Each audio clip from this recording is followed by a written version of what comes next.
Et c'est parti pour Enjeu patrimoine, où nous allons nous poser la question ensemble de comment développer l'épargne salariale au sein des entreprises françaises. Une question que nous allons nous poser avec Agnès Bricard, ambassadrice à l'intéressement et à la participation. Bonjour Agnès Bricard. Bonjour. Bienvenue sur le plateau de Smart Patrimoine. Donc, je le disais, vous êtes ambassadrice à l'intéressement et à la participation donc pour cette 3e édition de l'initiative lancée par le ministre de l'économie Bruno Le Maire et la ministre du Travail Elisabeth Borne. Une 3e édition aux côtés de Thibault Langsade, le PDG de Lumines, et François Perret, directeur général de Pacte PME, qui eux étaient déjà présents lors des éditions précédentes.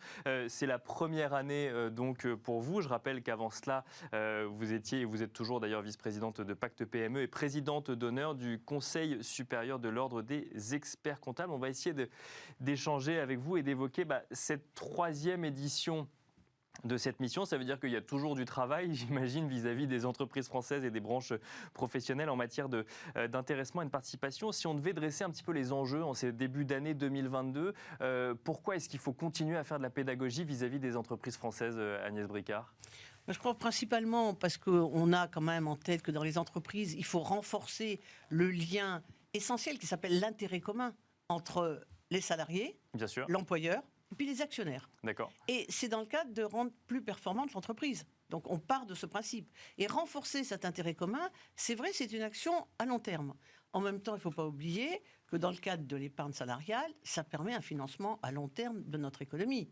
Donc on a quelques points importants sur lesquels aujourd'hui les 3 ambassadeurs et une ambassadrice, dont une ambassadrice d'ailleurs, donc qui permet réellement de dire oui, il faut dynamiser le pouvoir d'achat, il faut renforcer cet intérêt commun, et surtout, il ne faut pas oublier que l'épargne salariale est au service d'un financement à long terme de notre économie. C'est ça, il y a 3 grands points. Alors, on est dans une période d'élection présidentielle, donc le sujet pouvoir d'achat est effectivement mis en avant. Il est tellement mis en avant qu'il est repris par plusieurs candidats à la présidentielle, et notamment Emmanuel Macron. C'est son gouvernement qui lance l'initiative donc, des ambassadeurs, mais qui l'a repris dans un discours il y a quelques jours. On a vu d'autres candidats également reprendre ce sujet. Donc, en fait, l'idée, c'est d'expliquer aux entreprises françaises, voire aux branches professionnelles, parce que la négociation, elle se fait aussi avec les branches professionnelles, de dire si on met en place en fait des dispositifs d'épargne salariale, que ce soit donc par intéressement ou participation, non seulement il y a peut-être plus de compétitivité, parce que plus de motivation en fait au sein des salariés, parce que associé au résultat de l'entreprise, et de l'autre côté, il y a un sujet pouvoir d'achat pour les politiques publiques, c'est ça ? Tout à fait. Alors cette épargne salariale, il y a d'abord, il ne faut pas oublier la participation. On est quand même à 38,7 aujourd'hui d'entreprises qui appliquent la position de participation. Donc ça, c'est important. Je donnerai des chiffres tout à l'heure en disant la participation, c'est quand même 9 milliards chaque année versés. Ouais. Quand on regarde l'intéressement, qui est le 2e volet de l'épargne salariale, c'est aujourd'hui 34% d'entreprises qui ont signé et qui appliquent des accords d'intéressement, c'est à peu près 8 milliards. Et puis, on a 3 milliards d'abonnements qui correspondent à ce que fait l'employeur en plus dans ce qui est PEE, PERCO, etc. Donc, on a 21 milliards aujourd'hui en France qui contribuent au niveau de l'épargne salariale. Attention, au niveau du stock.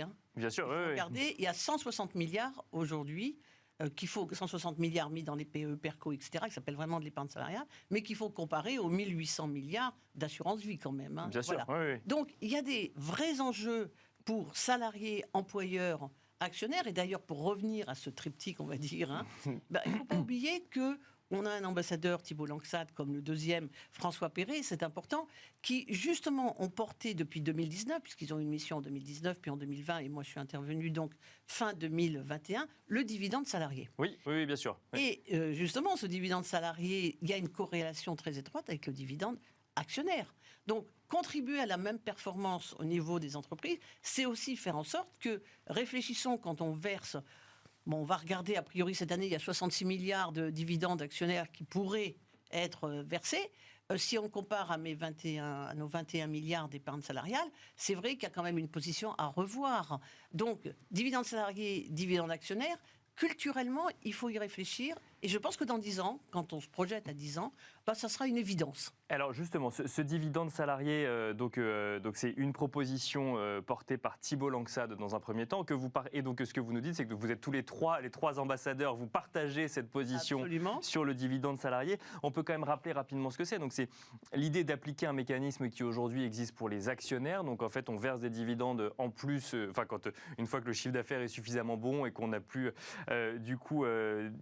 qu'on a pu verser des dividendes. Là, l'idée, c'est on ne va pas en verser qu'aux actionnaires, mais on va aussi reverser une partie aux employés sur les bonnes années de l'entreprise et puis sur les mauvaises années, là où on ne verse pas de dividendes aux actionnaires, on n'en verse pas non plus aux salariés. C'est ça l'idée. C'est vraiment ça le principe. Alors c'est porté par les trois, évidemment, ambassadeurs, ça va de soi, et on constate que notre président de la République, Emmanuel Macron, à Poissy, il y a 2 jours, a bien... Il a repris le terme, exactement. Il a repris le terme. Donc tout le monde, on constate aujourd'hui qu'il y a nécessairement un intérêt commun dans le cadre de cette performance au niveau des entreprises ou de cette modernisation. Il faut savoir que les ressources humaines, ce sont des hommes, des femmes, que ce soit des actionnaires, que ce soit un employeur ou que ce soit nos salariés.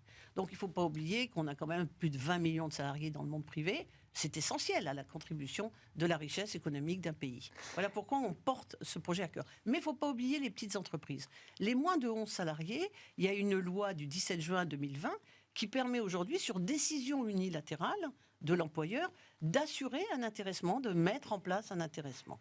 Et alors, justement, moi, c'est une question pour bien comprendre, quelle différence entre dividendes salariés, intéressement ou participation? Parce que les trois, en fait, permettent de faire bénéficier les salariés de la réussite de l'entreprise sur une année, pour le coup, et sont décidés année par année. Alors, la participation est obligatoire. Depuis 1959, depuis De Gaulle, c'est obligatoire. L'intéressement, c'est facultatif. Dès lors que c'est facultatif, l'application dividende salarié, dividende actionnaire a du sens. Bien sûr. Parce que ça donnerait justement du sens à une application automatique, on va l'appeler. Et donc ça joue, évidemment, dès lors qu'il y a l'intéressement dans les moins de 50 salariés, le dividende salarié, dividende actionnaire s'applique. Mais ensuite, une fois qu'on dit ça, une fois qu'on a le principe, l'ADN, il faut savoir la mise en œuvre. Et donc, on constate que les pouvoirs publics, donc que ce soit le président Macron, avec Bruno Le Maire ou avec Elisabeth Borne, ils ont mis en place une loi du 17 juin 2020 qui permet dans les entreprises de moins de 11 salariés, au lieu de signer des accords d'entreprise, c'est toujours un peu compliqué, bien sûr, il n'y a pas toujours les représentants des salariés, ça permet à ces entreprises qui s'appellent des TPE, moins de 11, d'assurer avec l'employeur uniquement une décision unilatérale d'employeur. C'est essentiel. Ça peut se faire pour 1 an, ça peut se faire pour 2 ans, ça peut se faire pour 3 ans. Nous, on préconise plutôt 2 ans pour donner une décision unilatérale d'employeur de verser un intéressement. C'est l'intéressement. Voilà. D'accord. Alors, sur quelque chose qui doit être simple. Alors, justement, ce qu'on voudrait nous imaginer, toujours les ambassadeurs, c'est que dans ces moins de 11 salariés, si par exemple l'accord est sur 3 ans, c'est qu'à la 3e année, normalement, ils repartent sur un accord d'entreprise. Bien sûr. Et ça, je trouve, ça fragilise l'employeur, ça fragilise la sécurité des salariés. Je pense qu'il faut réfléchir justement à une amélioration qui serait dire on revient au bout de 3 ans dans le renouvellement de ce qu'on appelle à une décision unilatérale d'employeur. Donc on va pousser ce principe-là. Également, on va faire en sorte de réfléchir à un accord type simplifié, un accord type simplifié qui permettra dès lors en amont de faire un examen par toutes les autorités, mais ensuite de ne plus l'envoyer, comme doit le faire, à la direction départementale de l'économie, de l'emploi, du travail, de la solidarité et aux organismes sociaux. Ça pose un problème pour les moins de 11 d'attendre ces délais auprès de ces différents organismes. Donc on propose accord type simplifié, j'en finis là, et ne plus l'adresser évidemment à ces organismes. Et après, on dit pourquoi dans les moins de 11, on ne supprime pas justement la CSG et la RDS de 9,70 quand même. Il reste ces 9,70. Et alors, c'est intéressant parce que j'allais vous demander qu'est-ce qui bloque en fait. Et là, donc, on prend l'exemple des plus petites entreprises. Si je comprends bien, ce qui bloque, c'est l'administratif en fait. C'est que vous voulez simplifier l'adoption en disant ça va vous coûter moins cher déjà dans un premier temps. Pas de conseil, dans le bon sens du terme, quelque chose d'automatique. Comme on prend une autoroute, il y a quelque chose d'automatique. D'autant plus dans les moins de 11, l'employeur, il sait la force de ses ressources humaines. Il les connaît, ces artisans, ces commerçants, etc. Ils savent la ressource humaine et ils vont jusqu'au bout, souvent, quand ils sont dans des difficultés, pour payer justement leurs salariés. Donc, ils ont conscience de cette ressource humaine, de cette valeur immatérielle. Donc, il faut simplifier ce point-là.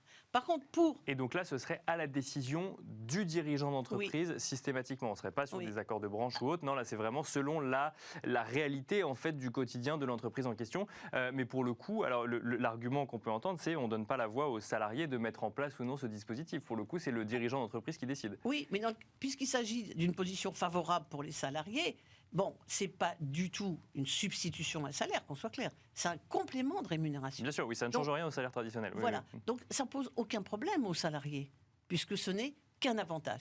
Par contre, il faut bien réfléchir qu'il y a eu aussi une loi de décembre 2020, la loi ASAP, qu'on appelle Accélération, Simplification, Action publique, qui permet, dès lors qu'il y a un accord de branche avec un agrément et avec des critères fermés, d'avoir aussi dans les moins de 50 salariés une décision unilatérale de l'employeur. Mais il y a certaines conditions et on est là, nous les ambassadeurs, justement, pour assurer cette signature des accords de branche avec agrément. Et alors justement, ces accords de branche, donc là j'imagine que l'idée c'est un peu de les développer sur cette année 2022, alors une année entrecoupée par une élection présidentielle. Qu'est-ce qui bloque là au niveau des accords de branche et qu'est-ce qui pourrait être amélioré? Parce que là on parle d'entreprises du coup plus conséquentes, ou en tout cas on va s'adresser à toute une filière professionnelle, donc là il faut la mettre d'accord. J'imagine qu'il y a des négociations diverses et variées. Ils comprennent aujourd'hui les enjeux de l'épargne salariale. Qu'est-ce qui fait que ça n'est pas plus mis en avant? Où est le point de blocage? Alors déjà, il faut savoir que depuis 2019, où il y a eu donc ces premières missions, il y a eu 9 accords branches qui ont été signés et qui permettent justement pour les moins de 50 salariés, signés avec des agréments, signés avec des critères fermés, de rentrer justement dans des décisions unilatérales. Sinon, c'est des accords d'entreprise. Bien sûr. Accords de branche à accords d'entreprise. Et donc aujourd'hui, ce qu'on constate, qu'on a eu une première réunion le 7 mars, donc là, il y a 2 jours, c'est qu'au niveau de l'employeur, ils ont tendance, je vois par exemple sur des entreprises d'intérim, de considérer que finalement, ce n'est pas leur priorité d'aller mettre de l'intéressement, qu'on soit clair. D'accord. Ouais. On constate même que même sur la participation, ça ne s'applique pas. Bien sûr. Il n'y a pas de bénéfice. Après, ils n'ont pas forcément, eux, de sujet de fidélisation, fidélisation des équipes. Ouais. Oui, mais c'est quand même dans le travail temporaire, dans la partie intérim, c'est des salaires qui sont assez bas. Donc c'est vrai qu'il faut qu'on réfléchisse vraiment avec eux sur l'intéressement, qu'on soit clair. Pour autant, on constate que sur un certain nombre de branches, ils veulent bien y réfléchir. C'est à nous aussi d'y apporter plus de vulgarisation. Parce que c'est vrai qu'il y a toujours des a priori. Par exemple, les centrales syndicales, on les a entendues le 7 mars. Elles ne veulent pas imaginer, quand elles vont signer leurs accords de branche, de ne pas commencer d'abord par les augmentations de salaire. Et c'est une priorité. Ensuite, l'accord d'intéressement, pourquoi pas. Mais on ne peut pas leur dire, on passe à un accord de branche sans d'abord regarder les salaires en priorité. Ah oui, donc la complexité de la négociation, oui, elle est là. Oui, c'est ça. C'est là où on a aussi. Donc, pour une fois, je constate qu'il y a d'un côté des employeurs qui ne vont pas nécessairement à se réfléchir sur oui, je vais faire un partage de mon bénéfice. Et de l'autre côté, il y a des centrales syndicales qui disent on ne voudrait pas évacuer le problème des augmentations de salaire par le biais de l'intéressement. Donc voilà, il est là le point de blocage. Et donc, on est là pour assurer dans une négociation de ce qu'on appelle des a priori sur lesquels, à chaque fois, on va essayer d'enlever les obstacles et puis surtout dialoguer, de négocier, d'apporter notre validation d'acquis. Merci beaucoup Agnès Bricard d'être venue sur le plateau de Smart Patrimoine nous expliquer un petit peu les enjeux pour cette année 2022 en matière d'intéressement, de participation, mais surtout d'épargne salariale. Je rappelle que vous êtes ambassadrice à l'intéressement et à la participation, mais également vice-présidente de Pacte PME et présidente d'honneur du Conseil supérieur de l'Ordre des experts comptables. Et merci à vous de nous avoir suivis. On se retrouve demain pour un nouveau numéro de Smart Patrimoine à 13h sur Bismart.